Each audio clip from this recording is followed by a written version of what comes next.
e muito mais. Muito bem, nós vamos agora falar sobre taxa Selic. Ontem o Banco Central elevou a taxa de juros no Brasil para mais de 14%, 14,25%.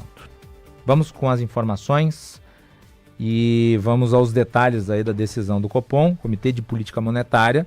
Já havia a previsão do mercado financeiro de que este seria o patamar de subida.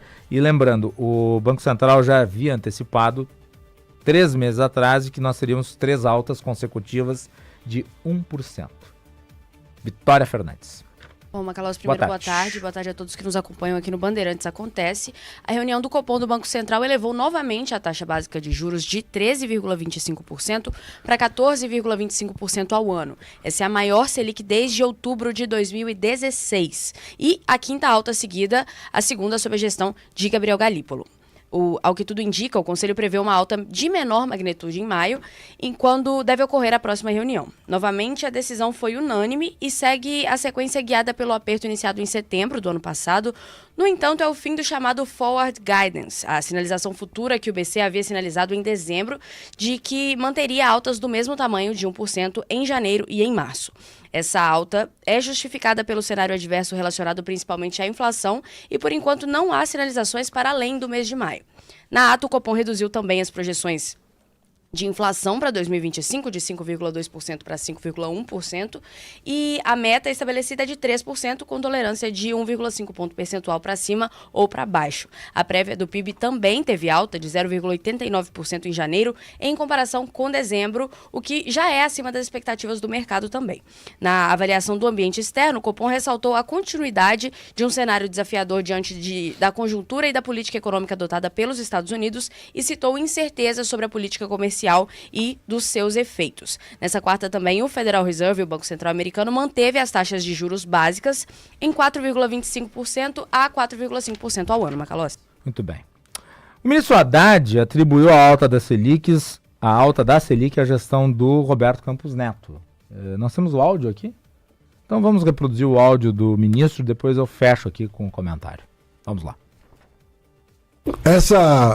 Esse aumento estava contratado pela última reunião do Copom do ano passado.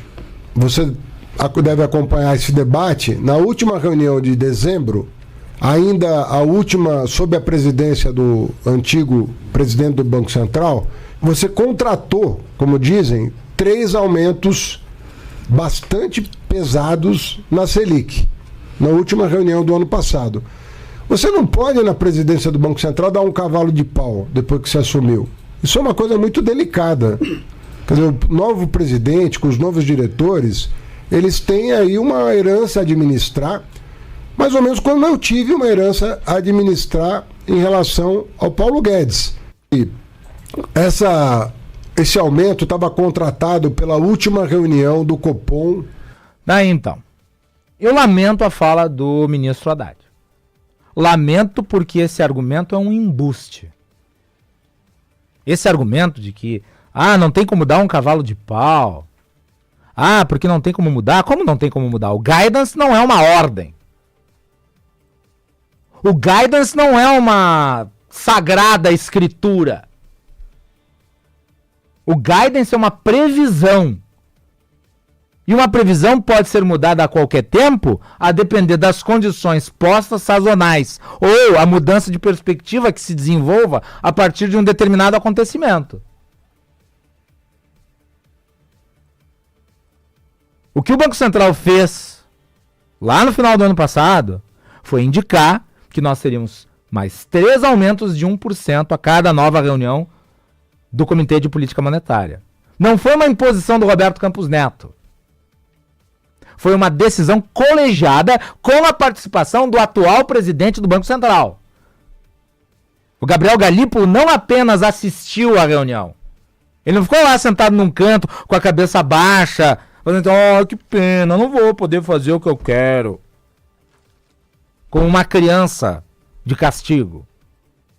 Não, ele participou da reunião, ele argumentou e ele votou. E ele votou junto com o Roberto Campos Neto. Portanto, não é a gestão do Roberto Campos Neto em relação à taxa de juros. Não é uma decisão pessoal. É uma decisão colegiada. Hoje os indicados, todos que compõem o Copom, são integrantes de um colegiado que foi indicado pelo atual governo.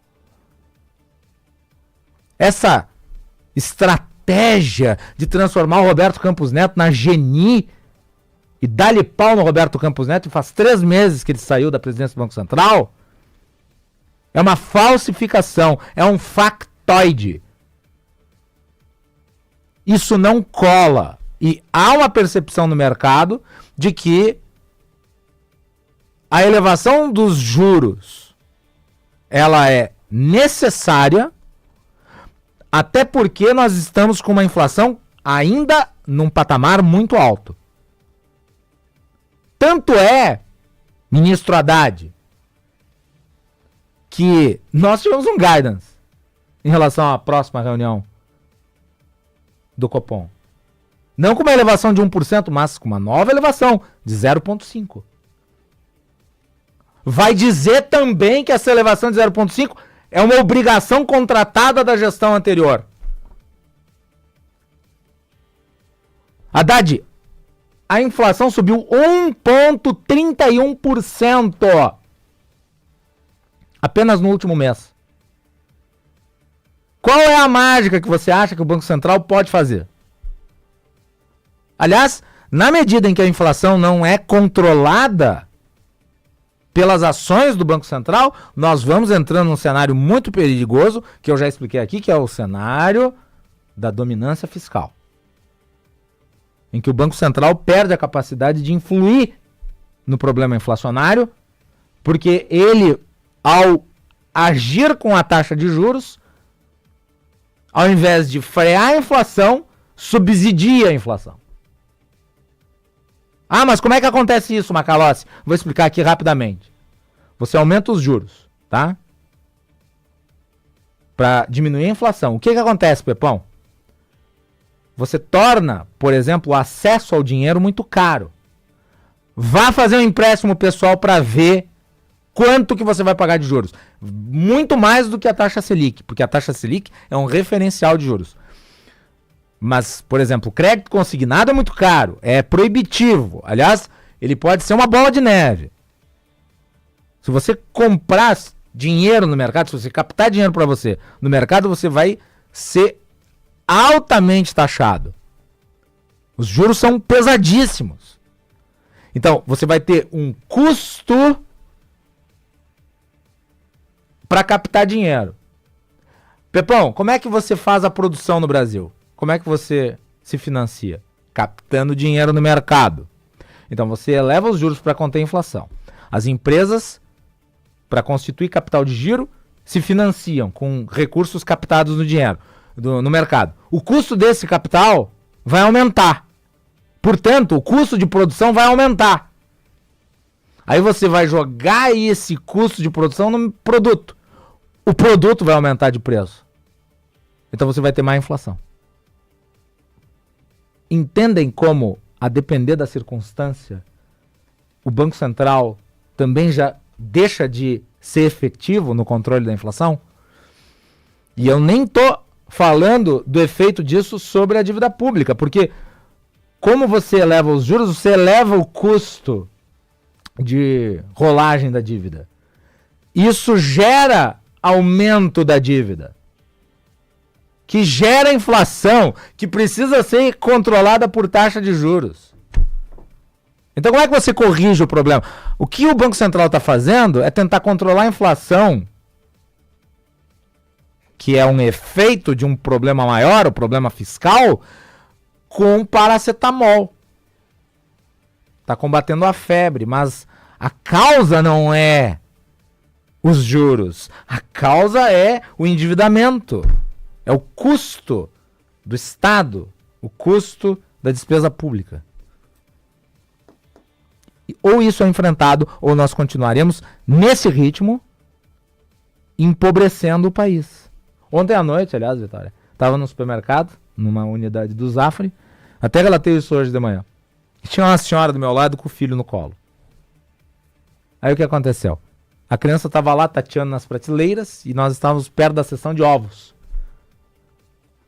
E ela quase derrubou uma cartela de ovos. A mãe falou assim: não, meu filho, não faça isso, senão mamãe vai ter um prejuízo. Sim, porque hoje uma cartela de 30 ovos está R$40. Aí você vai comprar ovos e café, 50. Ovos e café. Não estou nem incluindo pãozinho, água, essas coisas que são de consumo comum. E daí vem esse papo furado de culpar o Roberto Campos Neto. A taxa de juros é consequência de uma escolha política do governo que continua administrando adrenalina para um paciente com graves problemas de saúde. Quer dizer, o sujeito está lá na maca, ao invés de tomar o remédio certo, um antibiótico forte, para se recuperar aos poucos, o governo tenta fazer ele voltar ativa na base da adrenalina. A cada injeção de crédito e de consumo artificial na economia, nós temos adrenalina na veia, que resulta em custo, que gera juros. É disso que se trata. Voltamos na sequência.